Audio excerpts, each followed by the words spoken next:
Cameroun, Bandou, Africa, Bandou, through the world, Bandou. Ce journaliste sportif, journaliste à la 3, c'est une chaîne de télévision en Côte d'Ivoire. Oui, une chaîne publique.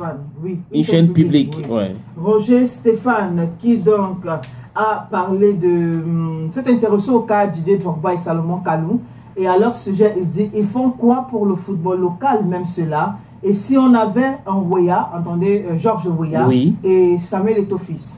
Donc pour genre, lui, s'ils avaient en Côte d'Ivoire oui, un Georges Weah ou un Samuel Eto'o-Fils, peut-être que ce serait mieux, le football ivoirien. Du moins le développement du football ivoirien, voilà, serait mieux que ce qu'ils ont aujourd'hui avec des têtes comme Didier Drogba et Salomon Kalou, pour ne citer que cela. Oui, parce que la Côte d'Ivoire aussi a connu des grands noms dans le football. Hein.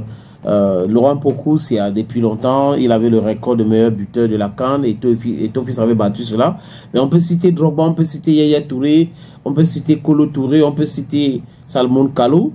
Donc, pour ce journaliste, Didier Drogba et Salomon Kalou, qui ont joué pour Chelsea, n'ont rien fait et ne font rien pour le football ivoirien.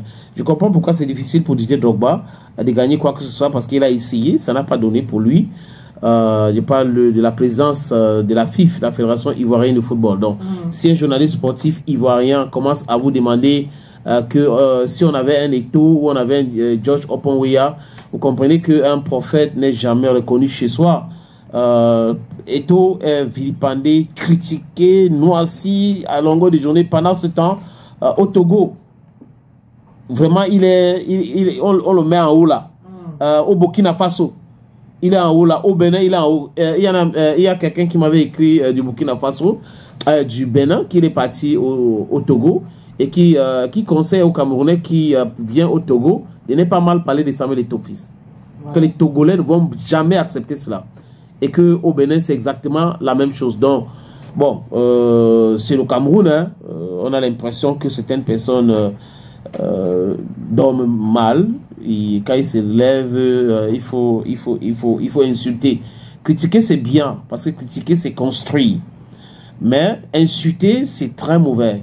Insulter, ça veut dire que vous êtes à court d'arguments et vous passez votre temps à insulter. Même des gens qui essaient de ne pas être, ou des gens qui ne sont pas d'accord avec ceux qui insultent, sont aussi souvent et très souvent insultés. Donc, la Côte d'Ivoire a besoin, selon le journaliste Samuel Eto'o-Fils, et de George Oponweah, Mr. George. Voilà ce qui est dit.